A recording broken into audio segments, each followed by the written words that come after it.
क्या भारत का supreme court निष्पक्षता और न्याय के सिद्धांतों से भटक रहा है, इस सीमा तक कि वो देश में गृहयुद्ध या धार्मिक युद्ध की स्थितियां पैदा कर सकता है? हो सकता है कि आप इस बात से सहमत हो या सहमत नहीं हो, किंतु न्यायपालिका से जुड़े कुछ तथ्य हैं जो हमें भूलने नहीं चाहिए। इस वीडियो में हम 10 ऐसे महत्वपूर्ण अवसरों के बारे में बताएंगे जब सर्वोच्च न्यायालय के जजों ने कुछ ऐसा किया जिसे हिंदुओं के प्रति पूर्वाग्रह और असंवेदनशीलता माना जा सकता है। 1. कश्मीर में वर्ष 1990 में हुए हिंदू नरसंहार पर जब भी सुप्रीम कोर्ट में याचिका गई, उसे अस्वीकार कर दिया गया। तर्क दिया गया कि बहुत समय बीत चुका है। लेकिन 6 साल पहले 1984 में हुए सिख दंगों की जांच के लिए उसी कोर्ट ने एसआईटी का गठन किया। केंद्र सरकार ने जब कश्मीर में इस्लामी आतंकवाद के लिए जिम्मेदार धारा 370 हटाई, तो सुप्रीम कोर्ट ने उसके विरुद्ध सुनवाई करने के लिए एक उच्च स्तरीय बेंच का गठन कर दिया, जबकि वो एक विधायी निर्णय था जिसका किसी न्यायालय से कोई लेना देना नहीं। 2. वक्फ एक्ट में वर्ष 1995 में वे प्रावधान जोड़े गए थे जिनसे मुसलमानों को अधिकार मिल गया था कि वे जब चाहें किसी भी भूमि पर दावा ठोक सकते हैं और पीड़ित व्यक्ति इस अन्याय के विरुद्ध कोर्ट भी नहीं जा सकता। स्वतः संज्ञान लेना तो दूर, जो हिंदू इस पक्षपाती कानून के विरुद्ध सुप्रीम कोर्ट गए, उन्हें भी ये कहकर भगाया जाता रहा कि तुम्हारा इस केस से क्या लेना देना है। कई लोगों पर आर्थिक दंड भी लगाया गया। पूरे 30 साल तक सुप्रीम कोर्ट को एक बार भी नहीं लगा कि वक्फ एक्ट संविधान में सेक्युलरिज्म की मूल भावना के विरुद्ध है। 10 साल के अंदर वक्फ बोर्ड ने 20 लाख एकड़ से अधिक भूमि हड़प ली और न्यायपालिका तमाशा देखती रही। और जब इस अन्याय पर रोक लगी तो जज साहब पंचायत लगाकर बैठ गए। ऐसी ऐसी टिप्पणियां की जाने लगी जो करोड़ों हिंदुओं के लिए जले पर नमक की तरह है। 3. सुप्रीम कोर्ट बहुत ठसक के साथ कहता है कि भारत सेक्युलर देश है, लेकिन वर्ष 2012 में जब हिंदू मंदिरों पर सरकारी नियंत्रण का मुकदमा पहुंचा तो उसे सांप सूंघ गया। 1 दशक से अधिक समय तक याचिका पर कुंडली मारकर बैठने के बाद कह दिया कि याचिकाकर्ता को हाई कोर्ट जाना चाहिए, जबकि इसी देश में सरकारी सब्सिडी पर हज यात्राएं चलती रहीं, लाखों मौलवियों को टैक्स पेयर के पैसे से वेतन दिया जाता रहा, एएमयू और जामिया जैसे तथा कथित अल्पसंख्यक विश्वविद्यालयों और मदरसों को सरकारी खजाने से करोड़ों का फंड दिया जाता रहा, मंदिरों में हिंदुओं के चढ़ावे के पैसे चर्च और मस्जिदों को बांटे जाते रहे, लेकिन एक बार भी सुप्रीम कोर्ट को धर्मनिरपेक्षता की चिंता नहीं हुई। एक साधारण सा तर्क सर्वोच्च न्यायालय के खानदानी जजों के पल्ले नहीं पड़ा कि यदि भारतीय राज्य धर्मनिरपेक्ष है तो वो हिंदू मंदिरों को नियंत्रित कैसे कर रहा है। हास्यास्पद बात ये कि वक्फ एक्ट पर सुनवाई करते हुए चीफ जस्टिस संजीव खन्ना उसकी तुलना हिंदू मंदिरों के बोर्ड से करने लगे। 4. कांग्रेस सरकार ने वर्ष 2009 में शिक्षा का अधिकार यानी राइट टू एजुकेशन नाम से ऐसा कानून बनाया जो हिंदुओं द्वारा संचालित स्कूलों को बाध्य करता है कि वे 1/4 सीटों पर गरीब बच्चों को मुफ्त में पढ़ाएं। लेकिन मुसलमानों या ईसाइयों के स्कूलों को इससे छूट दे दी गई। हिंदुओं के लिए स्कूल चलाना महंगा हो गया, उन्हें फीस बढ़ानी पड़ी।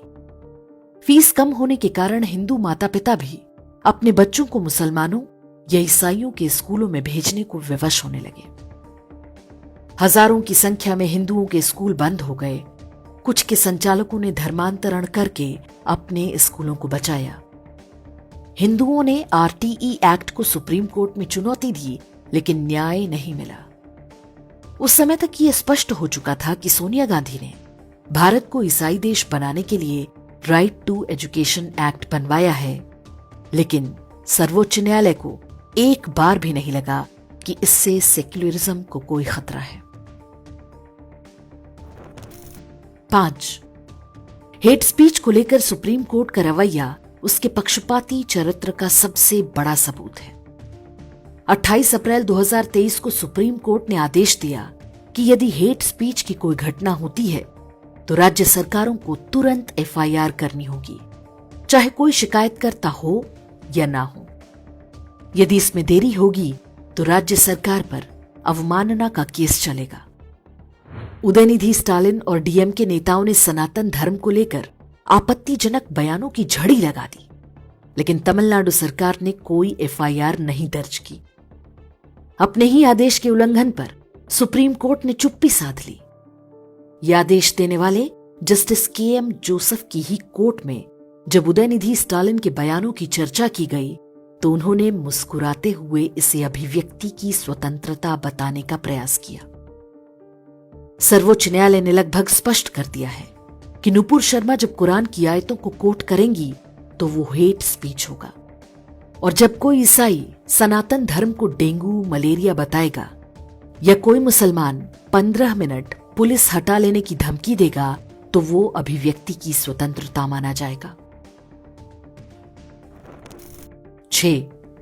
भारत में देवी के कुछ मंदिरों में पशु बलि की प्राचीन परंपरा रही है। विशेष रूप से शाक्त संप्रदाय में यह आवश्यक माना जाता है।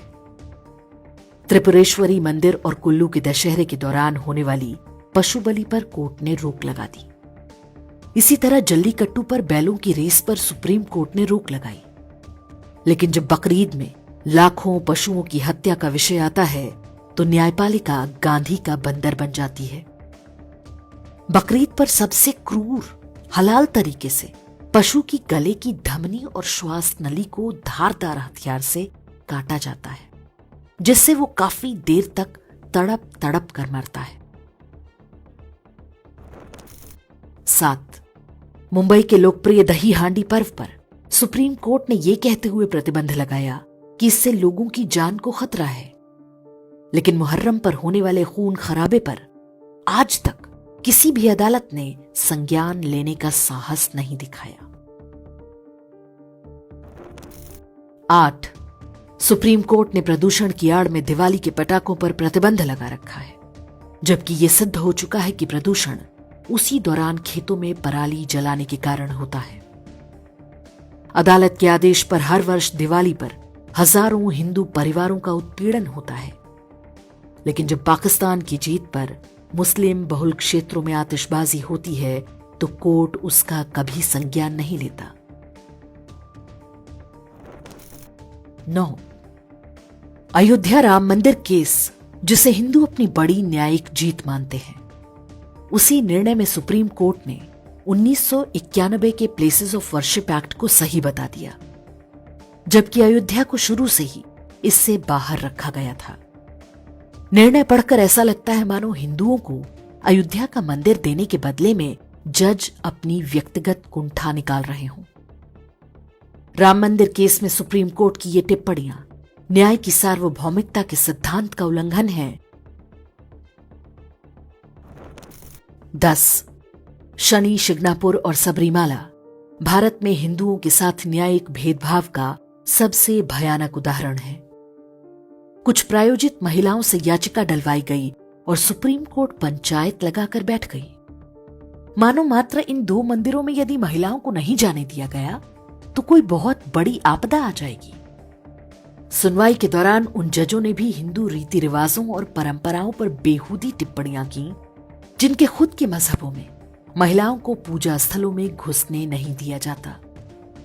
लेकिन उन्हीं दिनों जब हाजी अली दरगाह और अन्य मस्जिदों में मुस्लिम महिलाओं के प्रवेश का विषय आया तो सर्वोच्च न्यायालय ने लीपापोती कर दी। ऐसे ढेरों और उदाहरण दिए जा सकते हैं जब उच्च न्यायपालिका ने दिखाया है कि एक जैसे ही मामलों में उसके पास 2 अलग अलग पैमाने हैं। वे ऐसा अनजाने में कर रहे हैं या जानबूझकर, हमें नहीं पता, लेकिन जो भी कर रहे हैं वो आग से खेलने से कम नहीं। ऐसे में ये संयोग से अधिक प्रयोग मालूम होता है। न्यायपालिका के खानदानी जजों पर या तो ग्लोबल लेफ्ट का प्रभाव कुछ ज्यादा ही है, या वे किसी ऐसे डीप स्टेट का औजार बन रहे हैं जिनके माध्यम से भारत को अराजकता और गृह युद्ध में झोंकने की तैयारी चल रही है।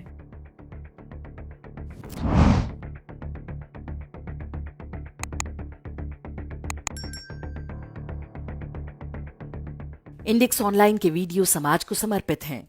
आप इनको डाउनलोड करके जैसे चाहे वैसे प्रयोग कर सकते हैं। चाहे तो आप हमारे टेलीग्राम चैनल से जुड़ सकते हैं। वहां सारे नए पुराने वीडियो आपको मिल जाएंगे। हमारे सोशल मीडिया लिंक हर वीडियो के डिस्क्रिप्शन में होते हैं।